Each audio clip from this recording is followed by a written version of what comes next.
Last week we asked the question, do you do this? To put God first. To put God first in your comings and in your goings, to put God first in your life, in your worship, in your praise, and everything that we do. And we looked at 5 areas. We looked at putting God first by giving your life in response to God's love for you and me, by giving Him your life. By giving us, or giving God our time. By giving God our talents. The natural talents that each and every single one of us have. By sharing with others the gift that God has given to us. The gift of God's Spirit. And last and certainly not least, the means that God has given us and blessed us with, that we can use them to further God's kingdom. But this morning we go on to ask the question, are you an abundant or a generous giver? An abundant or a generous giver? I'm sure you've heard it said many times, that it is more blessed to give than it is to receive. There is nothing like going along to give someone a gift. To go along and to give them, like Father's Day. This morning I got up long before the family got here. And this morning, Harold Jamie comes along, and you can just check the expectation, the hope, and the excitement. I got another mug. Now I'm Batman, I see. And the chocolate. And then behind his little back, he's hiding something else. Dad, I got something for you. And you just watch the expectation, the excitement in his little eyes. He's going to give something, and you're going to wonder what it is. And there comes this crumpled piece of paper. And a little thing with a handprint that says, I love you, Dad. I mean, the joy and the excitement of this little chappie giving me a gift this morning was just unbelievable. But the joy of receiving it is phenomenal. But when you and I take a gift to someone and you know that they're excited and you know that the surprise is going to be overwhelming, to go along and to just, you going along there with expectation and excitement, isn't it lekker? Or have you and I got to the point in life where we just used to getting and giving, and there's an expectation you've got to get, you've got to have, and if the family don't pitch with the right thing, well then that's the end of it. You're not talking to them for the rest of the week.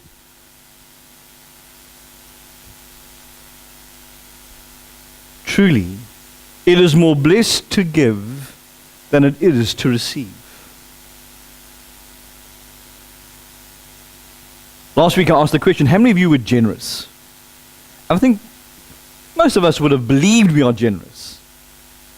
But maybe after 3 responses today to the area of generosity, maybe we might want to re-ask that question at the end of the service. The truth is everyone gives. But the reality is not everyone is generous in their giving.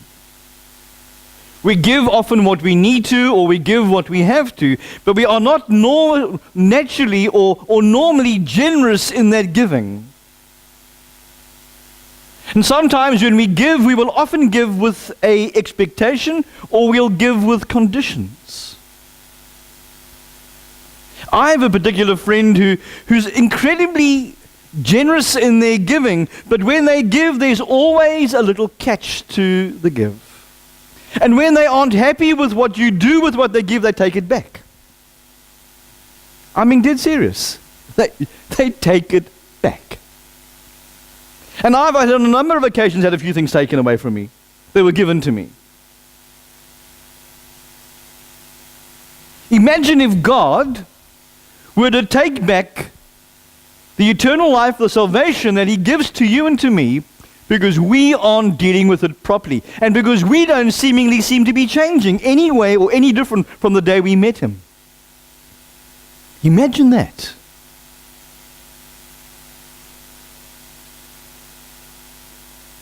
And maybe the reason why we take back is because we have the scarcity mentality. This belief we don't have enough. The belief that what we've got won't go very far. This whole notion of, well, I haven't got enough, so I have to eat now, and as I use it all up now, so I begin lacking, and then I go into fear, and I keep on going into this little cycle of, I haven't got enough. We believe we haven't got enough. Imagine if that little boy who brought along the 2 fish and the 5 loaves had the attitude or the belief that what I've got isn't enough. It certainly was the idea or the belief of the disciples that what are we going to do with 2 fish and a couple of loaves? You know, when I was over in Israel a few weeks back, I got to see the spot where this miracle took place. And I got to see from a distance how far the closest town was. Yeah. It wasn't close.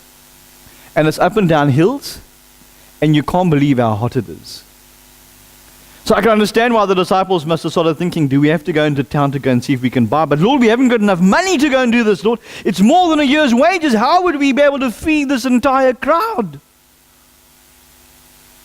And so often we see the limitations of what we can give and what we can do with the little bit that we have. And say, it's not possible. It's impossible. And the truth is, when it's left to us, it absolutely is. And the same way, when we gave out, who of you didn't receive your talent drive monies yet? Just up your hands and get, yeah. Julle gaan al twee inkry. Anyone else? For those of you who might be visiting us, we're busy with the talent drive. Everyone, we as a church gave people money last week. Yep, this is the first of a church, eh? We put money in the hands of every single person sitting inside you. If you haven't received your 10 rand yet, please just meet me after the service. I will give you 10 rand. I will give you the bucks.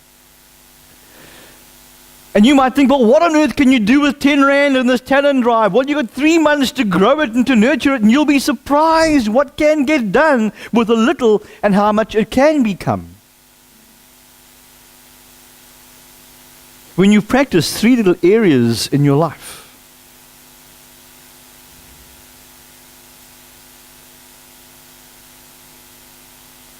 how do we become abundant givers? How many of you have heard the story of the Good Samaritan? Hey, we all know that story. Here we have a guy, as he's traveling on the road, he gets attacked, he gets mugged. Not a high traffic area, but the first person that comes past him looks at him and says, hey, I don't touch this guy, and took a wide berth in there. The second guy was a religious O. That's why you must be careful of pastors, dominies, and ministers and reverends, and watch out, these O's are dangerous. I mean, they'll do everything but nothing for you. So they come along, they check us out and says, hey, if I touch this guy, he's unclean, I'm unclean, I won't do anything, and they hit the wide berth. And here the most unexpected of characters walks past, a Samaritan, who shouldn't associate, shouldn't mix, do have anything to do with Jews. Or certainly Jews would have nothing to do with them. And he sees this guy laying in the ditch. And he says to himself, I've got to do something. And Scripture goes on to say this to us. He takes the man to an inn. And I pick up in Luke chapter 10, verse 35. And the next day he took out 2 denarii and gave them to the innkeeper. Look after him, he said. And when I return, I will reimburse you for any extra expense you may have. I will reimburse you for any extra expense you may have. The thing that strikes me about the Samaritan is that he didn't think to himself, well, what should I do? Could I or couldn't I? Have I or haven't I? He didn't think about any of those sort of things. He didn't think about, this guy's a Jew, I shouldn't be near him. What will his attitude be towards me? Will he chase me away? His first response is a spontaneous response. He says, let me go and help him. He picks him up and he takes him, he binds up his wounds and he puts oil and cloth and stuff, cleans him up and gets him to a place of safety. And so his generosity, his giving is spontaneous. He doesn't wait for a call to anyone to give him a whisper or wait for God to whisper in his ear, you need to do this, Andre, you need to do that. He does nothing. His natural response is a response of love, a response of need, and he goes out and says, I can do something about this. And he picks him up and he takes him to where he can be bound up and where he can be healed and where he can be made whole. Spontaneity. Are we spontaneous in our love and our response to Jesus and the love that Jesus has for us?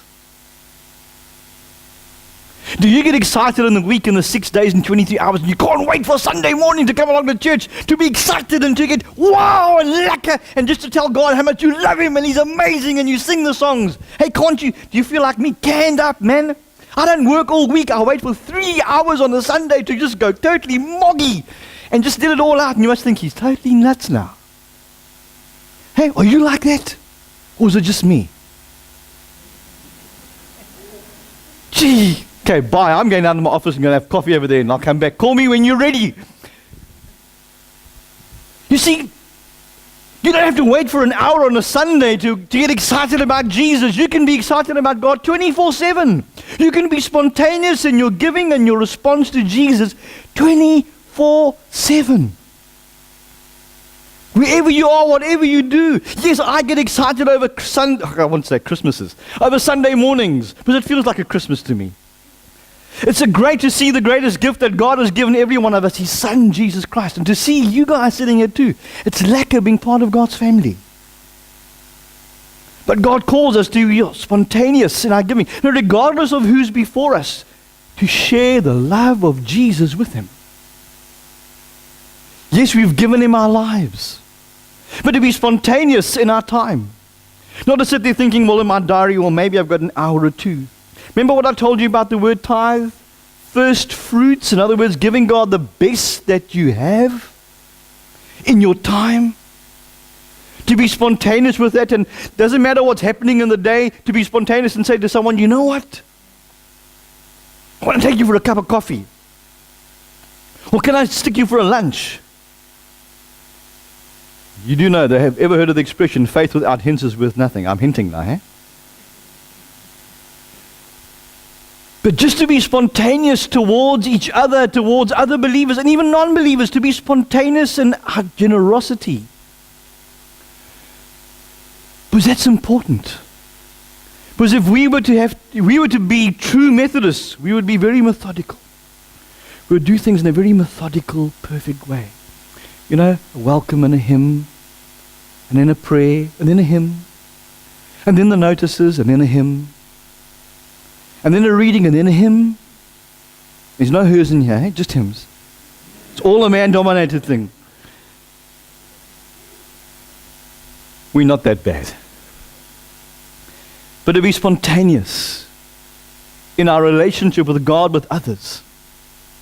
The Samaritan took out what he had and said, this is what I give you. Take care of him. And if it isn't enough, well, I'll make up the difference. Are we ever like that?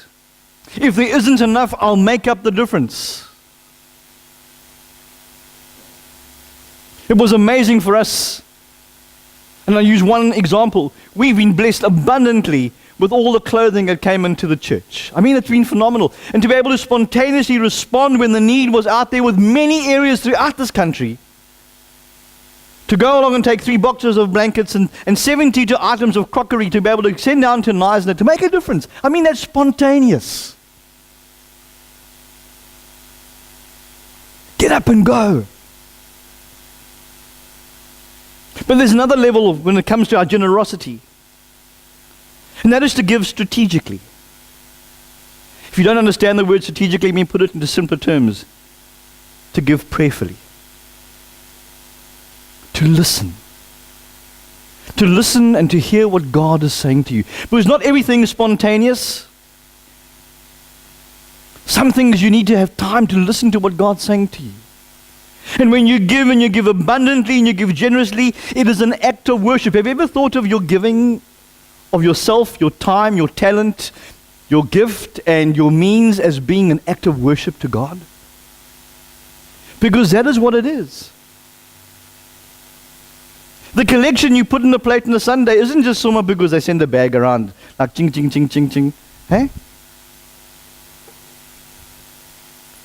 Did you give worshipfully this morning? Hey, can the stewards send another round again quickly? Till you've learned to do it worshipfully, we'll keep on taking. No, guys. You see, every time God calls us to give, and it's every single day, we give of ourselves, we give of who we are. It is an act of worship, praising God. Because worship is praising God. As the book of Revelation says, the cherubim and the seraphim stand there saying, Holy, holy, holy, Lord God Almighty. But the danger is that some of us might be sitting and thinking, I haven't got enough. What can I give? What can I bring? Mine won't make a difference. Well, the little boy certainly might have thought so. But when God took the fish and the loaves, man, it says 5,000 men were fed. We all know that there's always more women in church than there are men. So you have to triple that. Looking at 15,000, 16,000 people were fed off that little bit. That takes faith. You see, strategic giving takes faith. It's trusting, it's believing that the little bit you have, God can do the unbelievable with. For it is more blessed to give than it is to receive. And I believe it starts with our tithe. And again, I'm not talking about your money. I'm talking about you giving God the first fruits of your life, of who you are. That God gets the best of your time, the best of your talent, the best of your gift, and the best of your means.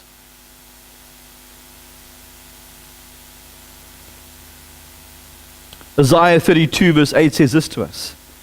But generous people plan to do what is generous, and they stand firm in their generosity.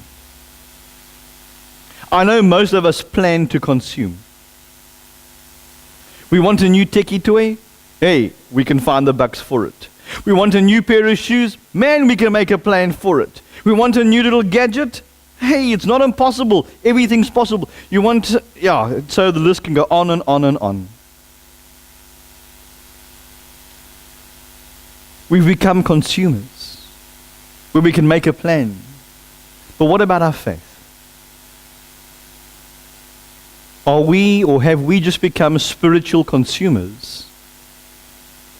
Or have we learned to become, as we grow in this relationship with Christ, to become spiritual contributors?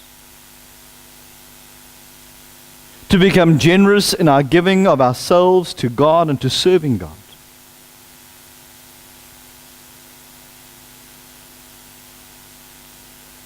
Bringing in our offering and offering our lives and our all to Jesus Christ.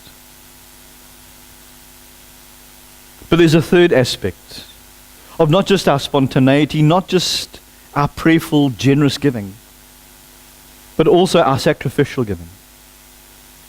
You know, sometimes you're called to give where it hurts. It can hurt in many different fashions or form. You know, like when you've done a long, hard day's work, and the boss comes and says, can you just stick around for another hour? And you moch. And you're knotless. And your brain feels dead. I don't know about those feelings. I just hear you guys talk about it because I only work on Sunday, so it's okay.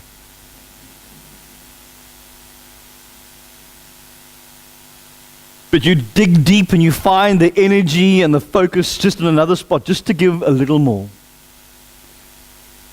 Sometimes God asks us to give sacrificially, to dig a little deeper in ourselves, to give and serve from deeper within where we know only God can make it possible through His Spirit.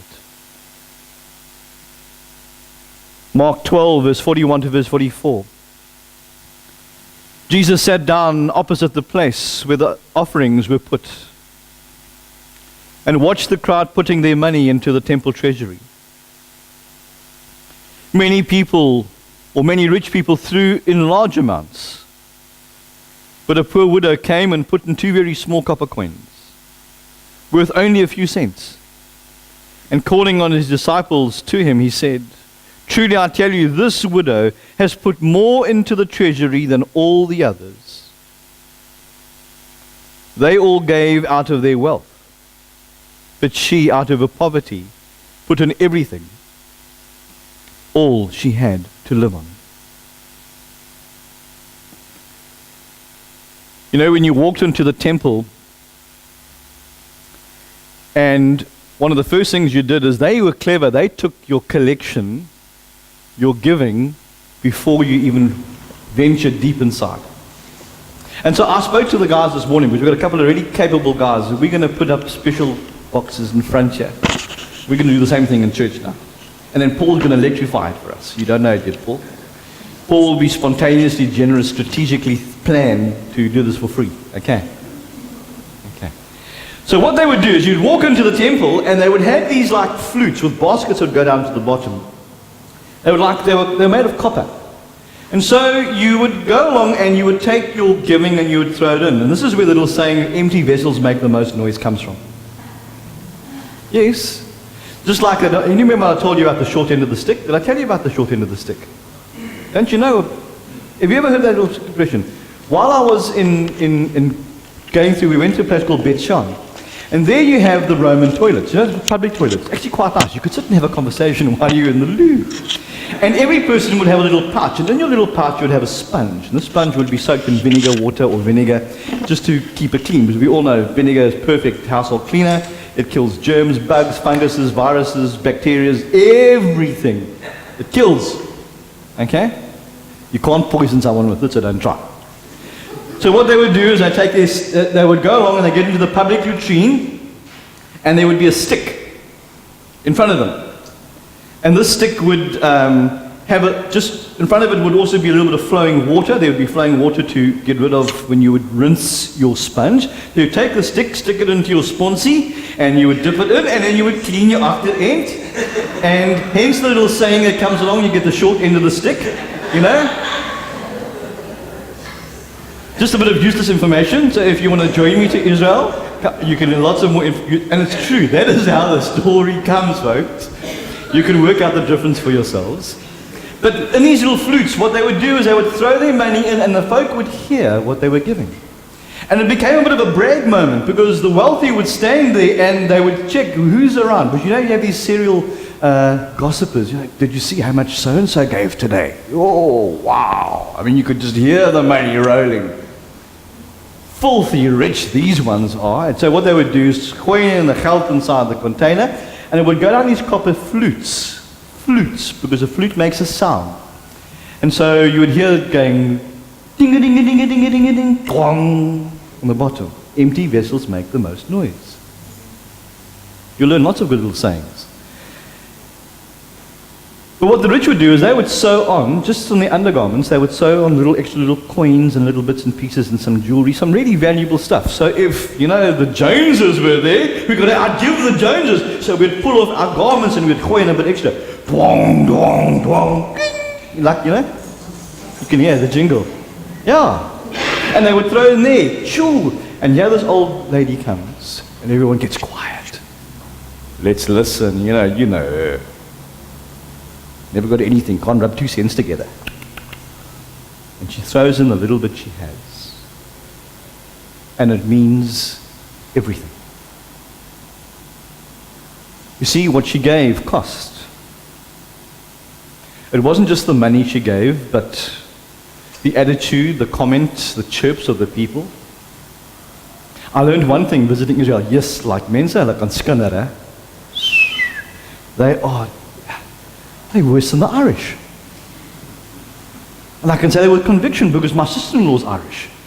And she will, when I phone, she'll say, so what's news? Any good gossip? Any good stories? She'll phone her mother and say, so what's news on the local village? I mean, they just so niskirach. It's not true. Jews no different. Did you see how much? She gave her all. And everyone heard her giving. And what does Jesus respond and say? She gave everything she had. It cost her her last. But what about us? Do we spend ourselves giving our all to God as an act of worship, as a response to God's abundant love for you and for me? You see, it's not about what you put in the plate. It's about who you come. It's who you come as to church. Who did you come as today? What did you come to do today? What did you bring today? Who did you bring today?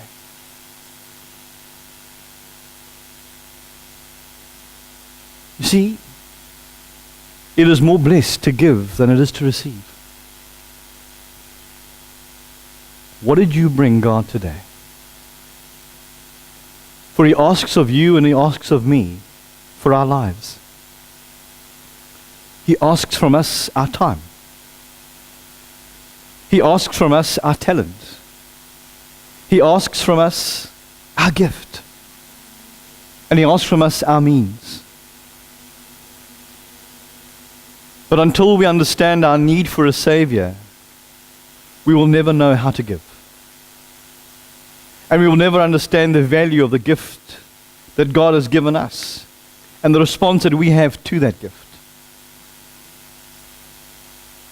Well, John Wesley put it this way: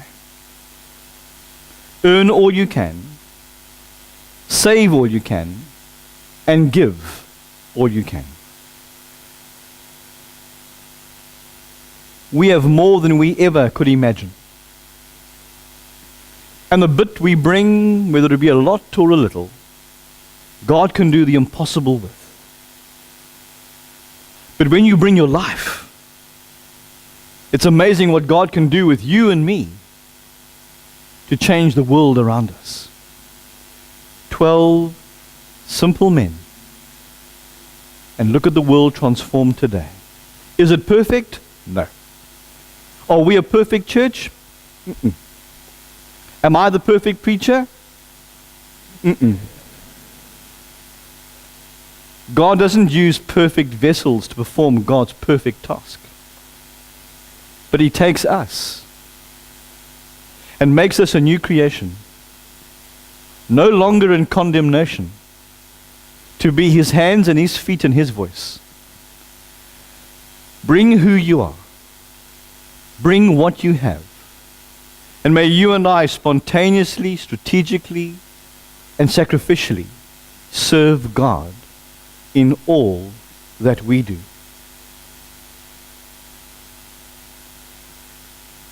We had the great privilege of receiving many, many boxes of clothing and items to distribute both here, and you'll hear me over the next couple of years, you'll hear me, Jerusalem, Judea, Samaria. Jerusalem, Judea. Let it stay in your head. Acts chapter 1 verse 8. Acts chapter 1 verse 8. Go and read it. It's not my invention. But we have had the most amazing opportunity. And those who have been part of this team will tell you so. We have a number of different areas of ministry in our church, but this is one. And it's our care with dignity. We have in the last week been able to just share from God's storehouse. We have lots. In the last week, we've been able to give the Methodist Church, the Wesleyville section, which is part of our circuit, 622 items of clothing. The Palm Tree Care Center, 84 items of clothing. The Poinsettia Park, 25 items of clothing. I think it's underwear to all the old men over there for Father's Day.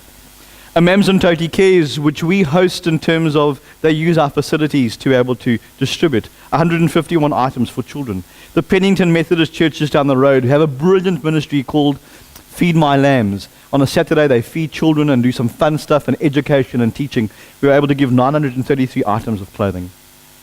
To the Knysna Relief Fire, we were able to give 3 boxes of blankets and 76 dishes that they can use for feeding. They feed folk from the Methodist Church there, and certainly all the other places, but I know from the Methodist Church, they do approximately 150 meals, breakfast, lunch, and supper, every single day until it's over. And I want to say thank you to your efforts and your work, your generosity and your spontaneity, putting God first, and being abundant givers and abundant thinkers. We've been able to make a difference. Even if it's to punch one hole of light into the darkness, we have taken that first step to being God's generous hands and feet. And as we continue this journey, I want to invite you, if you want to be part of the different ministries in this church, come along and find out what areas of ministry we have. And bring your hands, bring your time, bring your talents, bring your gifts, bring your abilities, that we can serve God here and everywhere where God calls us. So may God bless you and may God keep you. For what we do is put God first and be abundant givers in everything we share in. Let us bow our heads in prayer.